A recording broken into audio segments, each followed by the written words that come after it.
बिस्मिल्लाहिर्रहमानिर्रहीम। अल्हम्दुलिल्लाहि रब्बिल आलमीन वस्सलातु वस्सलामु अला सय्यिदिल अंबिया'i वल मुरसलीन व अला आलिहि व अस्हाबिहि अजमईन, अम्मा बाद। जी पढ़िए। बिस्मिल्लाहिर्रहमानिर्रहीम। क़ाल व लिकुल्लि वाहिदिन मिनल मुतअक़्क़िदैन फ़स्ख़ुहु रफ़अन लिल-फ़सादी व हाज़ा क़ब्ल अल-क़ब्ज़ ज़ाहिरुन लिअन्नहु लम युफ़िद हुक्महु फ़यकूनु अल-फ़स्ख़ु इम्तिनाअन मिन्हु व कज़ा बअद अल-क़ब्ज़ इज़ा कान अल-फ़सादु फ़ी सुल्बि अल-अक़्दि लिक़ुव्वतिही व इन कान अल-फ़सादु बिशर्तिन ज़ाइदिन फ़लिमन लहु अश-शर्तु ज़ालिक दून मन अलैहि लिक़ुव्वति अल-अक़्दि इल्ला अन्नहु लम यतहक़्क़क़ अल-मुराज़ातु फ़ी हक़्क़ि मन लहु अश-शर्त। इस इबारत में मुसन्निफ़ रहमतुल्लाह अलैह ने ये मसला बयान किया कि बैअ फ़ासिद के फ़साद को दूर करने के लिए और ख़ुद को इस फ़साद के गुनाह से बचाने के लिए मुतअक़्क़िदैन में से हर एक को हक़ हासिल है कि वो इसे फ़स्ख़ कर दे, यानी कल अदम और बातिल करे। साहिब हिदाया ने फरमाया कि इसकी 3 सूरतें मुमकिन हैं। नंबर 1, ये फ़स्ख़ कब्ज़ा से पहले हो, तो चूँकि कब्ज़ा से पहले बैअ फ़ासिद अपने हुक्म का फ़ायदा नहीं देती है, इसलिए ये अक़्द महज़ है, अक़्द मुजर्रद है। लिहाजा इसे फ़स्ख़ करने का मुतअक़्क़िदैन में से हर एक को मुसावी हक़ हासिल होगा। दोनों में से जो चाहे इसे फ़स्ख़ कर दे, अक़्द फ़स्ख़ हो जाएगा।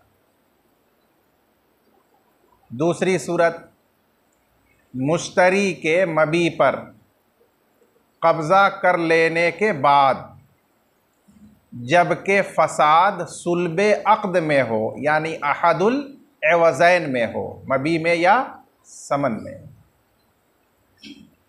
तो जो फ़साद सुल्बे अक़्द में हो वो फ़साद क़वी होता है, जैसा कि पीछे बताया गया।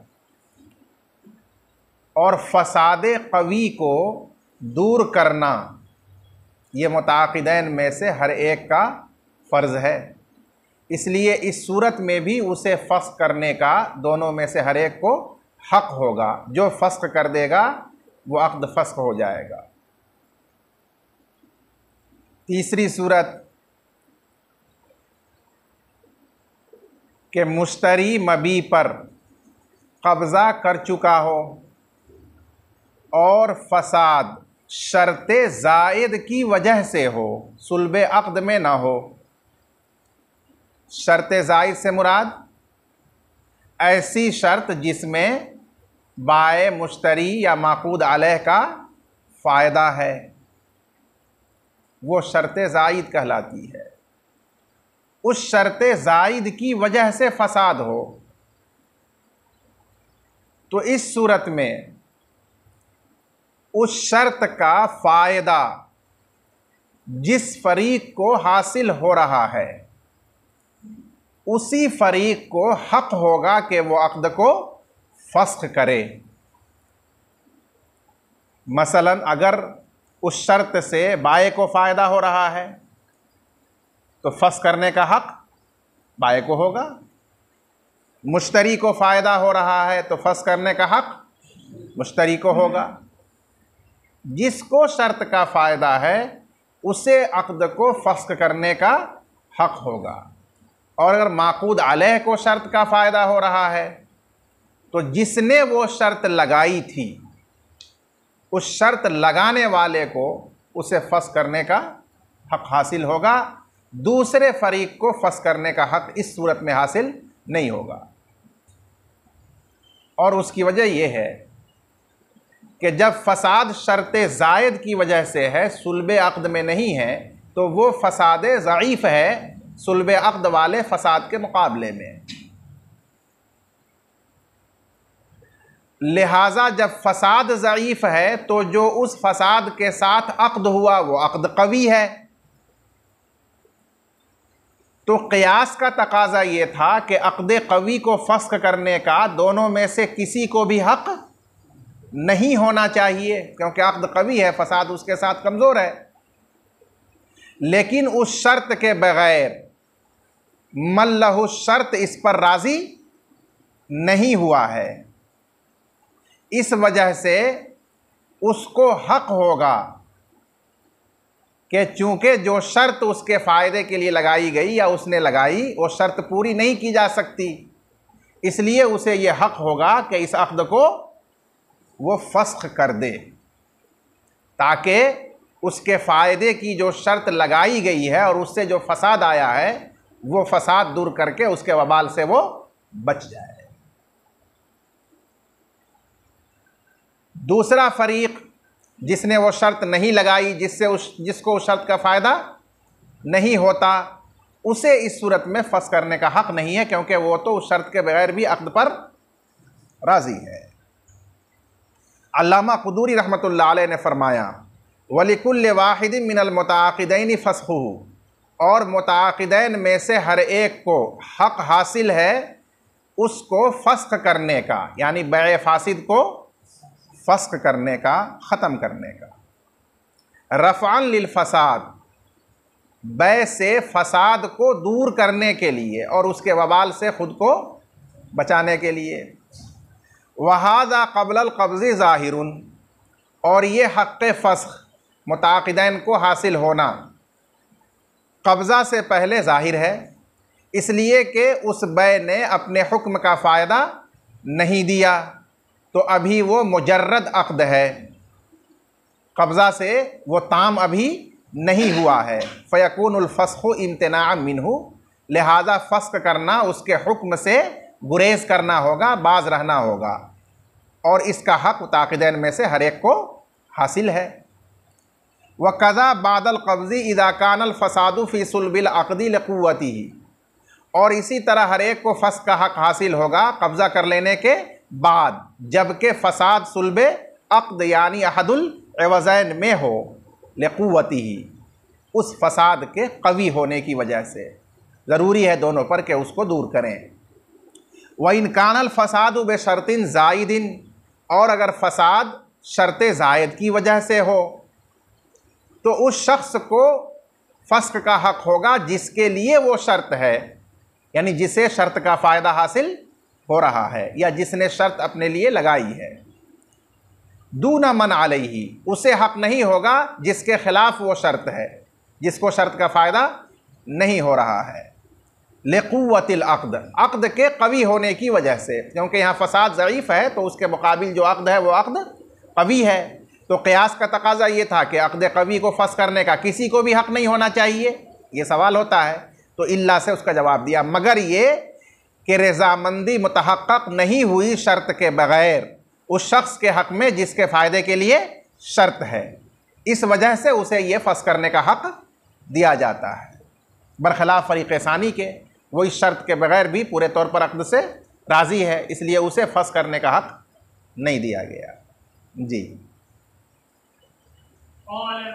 फ़इन बाअहुल मुश्तरी नफ़ज़ बैअहु लिअन्नहु मलकहु फ़मलकत तसर्रुफ़ फ़ीही व सक़त हक़्क़ुल इस्तिरदाद लितअल्लुक़ि हक़्क़िल अब्दी मुज़ाफ़ मुज़ाफ़ लितअल्लुक़ि हक़्क़िल अब्दी बिस्सानी व नक़ज़ुल अव्वली मुब्तदा नक़ज़ुल अव्वली लिहक़्क़िश शर'i व हक़्क़ुल अब्दी मुक़द्दमुन लिहाजतिही व लिअन्नल अव्वल मशरूउन बिअस्लिही दून वस्फ़िही वत्तानी मशरूउन बिअस्लिही व वस्फ़िही फ़ला युआरिज़ुहु मुजर्रदुल वस्फ़ि वलिअन्नहु हसल बितस्लीतिन मिन जिहतिल बाइ'i बिख़िलाफ़ि तसर्रुफ़िल मुश्तरी फ़िद्दारिल मशफ़ूअति लिअन्न कुल्ल वाहिदिन मिनहुमा हक़्क़ुल अब्दी वयस्तवियान फिल मशरूइय्यति वमा हसल बितस्लीत मिन अश-शफी'i।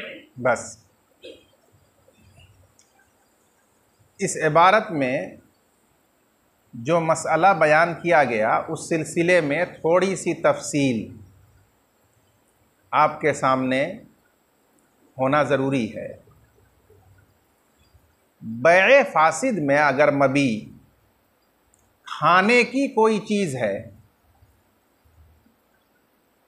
तो कब्ज़ा करने के बाद मुश्तरी के लिए उसे खाना जायज़ नहीं है, मकरूह तहरीमी है। इसी तरह बांदी अगर मबी है बैए फासिद में तो कब्ज़ा करने के बाद उससे हमबिस्तरी करना जायज़ नहीं है, यानी मकरूह तहरीमी है। तो जो तसर्रुफ़ उसे बराह रास्त इस्तेमाल करने का तसर्रुफ़ है, मसलन खाने का या हमबिस्तर होने का बांदी में, वो तो मकरूह तहरीमी है, जायज़ नहीं है। अगर किसी ने किया तो अल्लाह के यहाँ उस पर मुआख़ज़ा होगा। लेकिन जो तसर्रुफ़ इसके अलावा है, मसलन बैए फासिद में ग़ुलाम को ख़रीदा है और कब्ज़ा करने के बाद उसे आज़ाद किया, या कोई भी सामान ख़रीदा बैए फासिद के तरीक़े पर और कब्ज़ा करने के बाद उसे किसी और के हाथ बेच दिया, किसी को सदका खैरात में दे दिया, या किसी को हिबा करके कब्ज़ा उसको दिला दिया, तो ये भी एक तसर्रुफ़ है। लेकिन ये बराह रास्त उसे इस्तेमाल करने और इंतफ़ा का तसर्रुफ़ नहीं है। तो इसके बारे में यहाँ ज़िक्र किया गया है कि चूँकि वो कानूनी तौर पर बाए के इज़्न से कब्ज़ा करने के बाद उसका मालिक हो चुका है, इसलिए उसका ये किया हुआ तसर्रुफ़ कानूनन नाफिज होगा, सही होगा। लिहाजा वो ग़ुलाम आज़ाद हो जाएगा, उसने जो बै की है वो बै नाफिज होगी, उसने जो सदका किया है वो मुतबर होगा, उसने जो हिबा किया है वो हिबा सही होगा। ये मसला यहाँ लिखा गया और साहिब हिदाया ने उसकी 3 दलीलें बयान फरमाई। पहली दलील ये बयान फरमाई कि जब मुश्तरी ने मबी पर कब्ज़ा करने के बाद मज़कूरा तसर्रुफ़ात में से कोई तसर्रुफ़ उस मबी के अंदर किया तो उसकी वजह से बंदे का हक़ मुतअल्लिक़ हो गया अब उस मबी के साथ। जैसे उसने आज़ाद कर दिया ग़ुलाम बैए फासिद में ख़रीदने के बाद, कब्ज़ा करने के बाद, तो उसमें उस आज़ाद होने वाले ग़ुलाम का हक़ हुर्रियत का मुताल्लिक़ हो गया। उसने उसे बेच दिया, सदका कर दिया, हिबा कर दिया, तो इसकी वजह से ख़रीदने वाले या सदका लेने वाले फ़कीर का या हिबा कबूल करने वाले महूब लहू का हक़ मुताल्लिक़ हो गया। दरा हाले के पहले से उसमें बाए का हक़ भी मुताल्लिक़ था, हक़ इस्तिरदाद, कि वो बै को फस करके अपना मबी वापस हासिल कर ले। ये जो इस्तिरदाद का हक़ था, फस का हक़ था, ये असल में हक़ शरा था, क्योंकि फ़साद दूर करना ये शरा का हक़ है, अल्लाह का हक़ है। और जहाँ तक बाए की बात है तो उसने तो इजाज़त दे करके उसे कब्ज़ा करा दिया था मुकम्मल, इसलिए दर हकीकत उसका कोई इसमें हक़ नहीं था। इसमें हक़ शरा का था कि फ़साद को दूर किया जाए और वबाल जो फसाद की वजह से लाजिम आ रहा है उससे बचा जाए, इस वजह से इस्तिरदाद का हक बाय को हासिल था। तो ये असल में शरा का हक था। तो यहाँ अब दो हुकूक जमा हो गए, एक बंदे का हक जो तसर्रुफ़ सानी की वजह से मुताल्लिक़ हो चुका है, और एक शरा का हक जो पहले से उसमें मुताल्लिक़ है फसाद को दूर करने के लिए। और चूँकि हक़ शरा और हक़ अब्द में जब इज्तिमा हो तो तरजीह मुक़द्दम हक़ अब्द को किया जाता है, इसलिए कि बंदे अपने हुकूक के मोहताज हैं और साहिब शरा अल्लाह ताला अपने हक़ का मोहताज हरगिज़ नहीं है, वो बेनियाज हस्ती है। इसलिए बंदों की हाजत की रियायत करते हुए ऐसी सूरत में बंदे ही के हक़ को तरजीह दी जाती है, उसी का पासो लिहाज रखा जाता है। इसलिए यहाँ पर इस्तिरदाद का हक़ ख़त्म करके और जो तसर्रुफ़ सानी की वजह से बंदों का हक़ मुताल्लिक़ हो गया है उसको कायम किया जाएगा। और उसको कायम करने की सूरत यही है कि उसके किए हुए तसर्रुफ़ को शरअन नाफिज करार दिया जाए। ये एक दलील। दूसरी दलील ये है कि यहाँ जो पहला तसर्रुफ़ यानी बै की गई मुश्तरी और बाय के दरमियान, वो तो फासिद है, जिसके बारे में आप पढ़ चुके हैं कि अपनी असल के लिहाज से वो मशरू है लेकिन वस्फ़ के लिहाज से मशरू नहीं है, फासिद है। और उसके बाद बाय ने फिर जो उसको बेचा है मसलन या हिबा किया है, तो ये जो तसर्रुफ़ सानी किया है उसने, ये तसर्रुफ़ सानी सही है, अपनी असल के लिहाज से भी ये मशरू है और अपने वस्फ़ के लिहाज से भी ये मशरू है, क्योंकि इस तसर्रुफ़ सानी में कहीं कोई खलल और नक्स नहीं है। तो अब यहाँ दो तसर्रुफ़ जमा हो गए, एक सही जो अपनी असल और वस्फ़ दोनों लिहाज से मशरू है, और एक फासिद जो अपनी असल के लिहाज से तो मशरू है लेकिन वस्फ़ के लिहाज से मशरू नहीं है।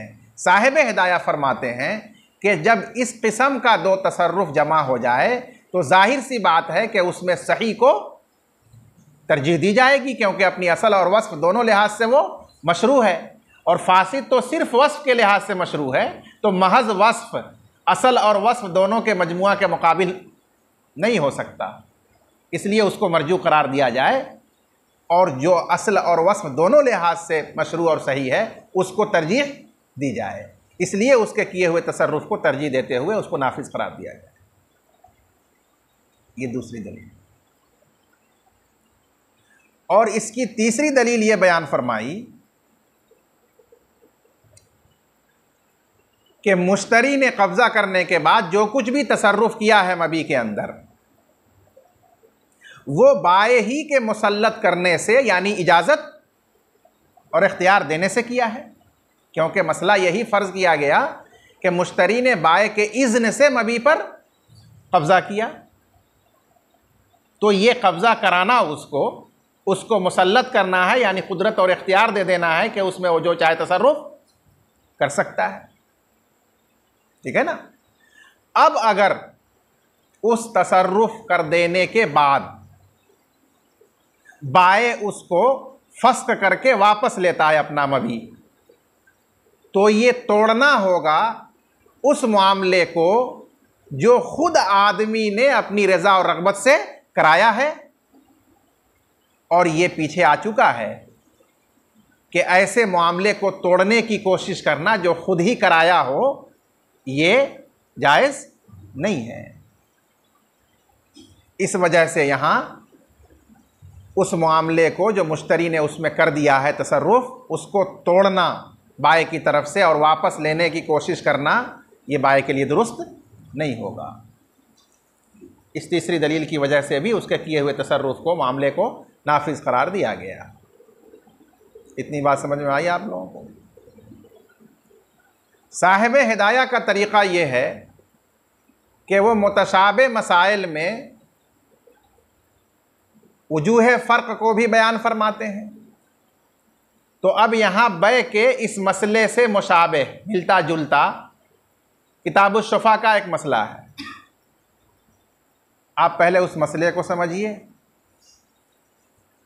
और फिर उसके बाद दोनों के दरमियान फ़र्क की दलील बयान की जाएगी। वो मसला ये है कि किसी पड़ोसी के बगल में एक ज़मीन या मकान उससे पूछे बगैर, उसकी इत्तला के बगैर बेचा गया, तो उसमें पड़ोसी को हक़्क़े शुफ़ा हासिल हो गया। ये शफ़ी का हक़ है शुफ़ा। जैसे किताबुल बुयू के इस मसले में इस्तिरदाद, अपना मबी वापस लेना फासिद बै को तोड़कर, ये बाय का हक़ है। उसी तरह शफ़ी का हक़ है कि वो मशफूआ जायदाद को शुफ़ा में ले ले और जो बै व शरा हुई है उसको तोड़ दे, फस करे। अब आगे चलिए। मुश्तरी ने पड़ोसी के बगल की जायदाद को ख़रीदने के बाद किसी के हाथ उसको बेच दिया या किसी को हिबा कर दिया और कब्ज़ा दिला दिया, यानी तसर्रुफ़ कोई कर दिया उसने। तो आपसे सवाल ये है कि क्या शफ़ी का हक़्क़े शुफ़ा साक़ित हो जाएगा? किताबुश शुफ़ा में आपने पढ़ा तो उसका जवाब यह है कि शफ़ी का हक़्क़े शुफ़ा साक़ित नहीं होगा। अब यहाँ सवाल होता है कि जिस तरह बाय का हक़्क़े इस्तिरदाद है बै फासिद में, उसी तरह तो शफ़ी का भी हक़्क़े शुफ़ा है मशफूआ जायदाद में। अब बै फासिद में मुश्तरी अगर कोई तसर्रुफ़ कर देता है बै का हिबा का, तो उसमें आपने फरमाया कि बाय का हक़्क़े इस्तिरदाद साक़ित हो जाएगा और उसका किया हुआ तसर्रुफ़ नाफिज होगा। और किताबुश शुफ़ा के इस मसले में आप फरमा रहे हैं कि शफ़ी का हक़्क़े शुफ़ा बाकी रहेगा और उसको हासिल करने के लिए मुश्तरी का किया हुआ तसर्रुफ़ तोड़ दिया जाएगा और उसके किए हुए बै को या हिबा को ख़त्म करके और मशफूआ जायदाद शफ़ी को दिया जाएगा। इस फ़र्क की वजह क्या है? हालांकि बज़ाहिर हक़्क़े इस्तिरदाद जो बाय को हासिल है या हक़्क़े शुफ़ा जो शफ़ी को हासिल है, ये दोनों हमें एकसा हक़ मालूम होता है। तो एक हक़ की रियायत आपने नहीं की और उसमें मुश्तरी के तसर्रुफ़ को नाफिज किया, और दूसरे हक़ की रियायत करते हुए आपने मुश्तरी किए हुए तसर्रुफ़ को कलअदम करार दिया, फस किया। तो इस फ़र्क की वजह क्या है? तो साहिब दाया ने बेखिलाफ़ी का करके फ़र्क की वजह बयान की, और फ़र्क की वजह का हासिल ये है कि अभी आपने किताबुल बुयू के इस मसले की 3 दलीलें पढ़ी। पहली दलील क्या थी कि उसमें दूसरा हक़ बंदे का है और इस्तिरदाद का जो हक़ है वो असल शरा का हक़ है, और शरा के हक़ पर बंदे के हक़ को तरजीह दी जाती है उसकी मोहताजगी की वजह से। यहाँ दोनों हक़ बंदे ही का है, क्योंकि शुफ़ा का हक़ ये खालिस बंदे के ज़रर को दूर करने के लिए उसे हासिल है शफ़ी को, तो ये भी बंदे का हक़ हुआ। और जो मुश्तरी ने तसर्रुफ़ किया है बै व शरा का या हिबा का, वहाँ भी बंदे ही का हक़ मुताल्लिक़ हुआ है। जब दोनों बंदे ही का हक़ है तो वहाँ तरजीह दी जाएगी सबक़त के ज़रिए कि जो हक़ पहले से साबित है वो अदा किया जाए, और उसमें शफ़ी का हक़ मुक़द्दम है, पहले से उसमें साबित है, इसलिए उसको तरजीह दी जाए, और उसकी वजह से जो दूसरा बाद में हक़ मुताल्लिक़ हुआ है उसको रद्द किया जाएगा। आपने दूसरी दलील क्या पढ़ी थी कि वहाँ जो पहला तसर्रुफ़ है वो सिर्फ़ अपनी असल के लिहाज से मशरू है, वस्फ़ के लिहाज से उसमें फ़साद है, और दूसरा तसर्रुफ़ बिल्कुल सही है अपने असल और वस्फ़ दोनों लिहाज से, इसलिए जो सही है उसको तरजीह दी जाए। और यहाँ दोनों ही सही है, शफ़ी का जो हक़ है, हक़ शफ़ा, वो भी मुकम्मल सही और जायज़ हक़ है। और जो बै या हिबा की वजह से मुताल्लिक़ हो गया है मुश्तरी या महूब लहू का हक़, वो भी जायज़ हक़ है, तसर्रुफ़ सही है। तो इसलिए यहाँ पर सही और फ़साद में मुआरज़ा और मुकाबला नहीं हो रहा है, सही और फासिद में, बल्कि सही और सही में हो रहा है। तो मुक़द्दम जो पहले से है उसको तक़द्दुम की वजह से तरजीह दी जाएगी। इसलिए हमने शफ़ी के हक़ को तरजीह दी, पहले से मुताल्लिक़ है, वो मुक़द्दम है। तीसरी दलील आपने क्या पढ़ी कि वहाँ पर बाए के इज़्न और मुसल्लत करने से वो तसर्रुफ़ किया, साहिब हक़ के ख़ुद इजाज़त देने से। यहाँ तो शफ़ी ने उसको नहीं कहा था, वो तो लेने के लिए मुतालबा पर मुतालबा किए जा रहा है। तो बस यहाँ जो मुश्तरी में तसर्रुफ़ किया है वह ख़ुद किया है, शफ़ी की इजाज़त देने या मुसल्लत करने से नहीं किया है।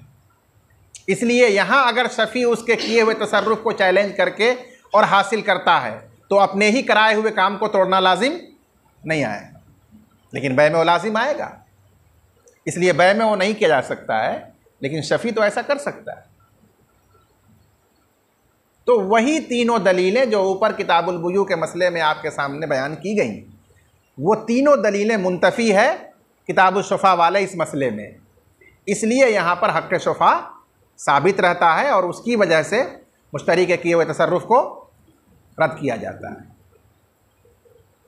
क़ाला अल्लामा क़ुदूरी रहमतुल्लाह अलैह ने फ़रमाया, फ़इन बाअहुल मुश्तरी,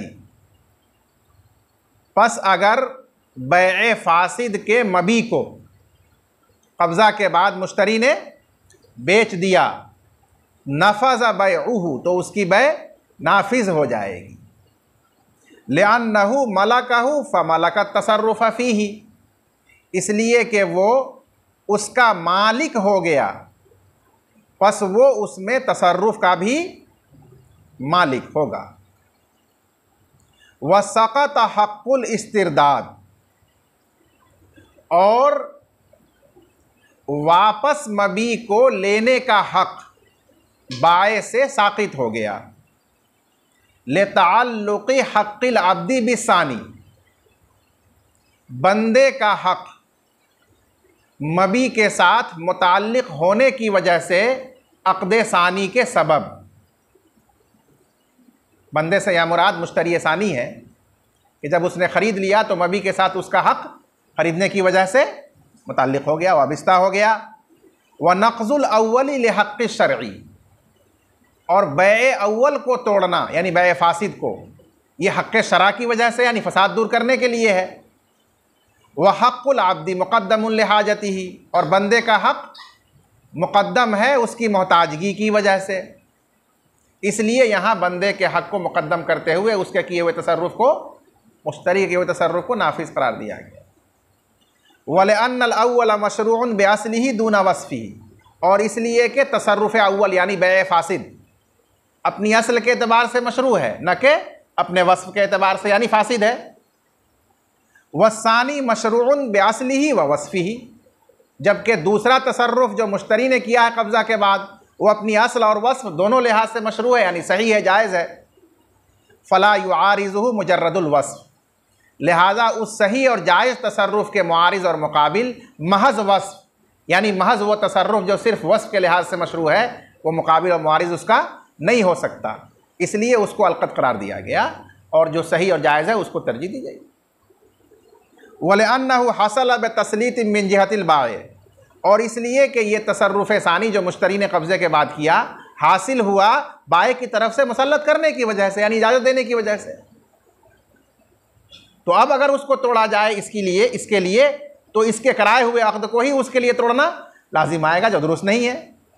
बेखिलाफ़ तसर्रुफ़िल मुश्तरी फ़ी दारिल मशफ़ूआ, बरखिलाफ़ मुश्तरी के तसर्रुफ़ करने के मशफ़ूआ मकान में, उसने उसको बेच दिया या हिबा कर दिया, तो ऐसी सूरत में उसका तसर्रुफ़ तोड़ा जाएगा, रद्द किया जाएगा और शुफ़ा में उसको वापस किया जाएगा शफ़ी को। लिअन्न कुल्ल वाहिदिन मिनहुमा हक़्क़ुल अब्द, इसलिए कि यहाँ दोनों में से हर एक बंदे ही का हक़ है। जो ख़रीद लिया है वो भी बंदा है, उसका हक़ मुताल्लिक़ हो गया, और जो शफ़ी है वो भी बंदा ही है। तो अब बंदों के हुकूक में जहाँ तारुज़ होगा तो जो मुक़द्दम है पहले से साबित है उसको तरजीह दी जाएगी। वयस्तवियानी फिल मशरूइयती, और ये दोनों हक़ मशरूइयत में बराबर है, असल और वस्फ़ दोनों लिहाज से मुकम्मल, ये भी सही है वो भी सही है, तो तक़द्दुम की वजह से तरजीह दीजिए हक़ शुफ़ा को। वमा हसल बे तसलीत मिन शफ़ी, और यहाँ जो मुश्तरी ने तसर्रुफ़ किया है बै हिबा का, वो शफ़ी के मुसल्लत करने यानी इजाज़त देने से हासिल नहीं हुआ है, उसकी अपनी मर्ज़ी है, इसलिए शफ़ी तो अपने हक़ को लेने के लिए उसको तोड़ सकता है, उसका अपना कराया हुआ तसर्रुफ़ खुद ही तोड़ना लाजिम नहीं आ रहा है। जी।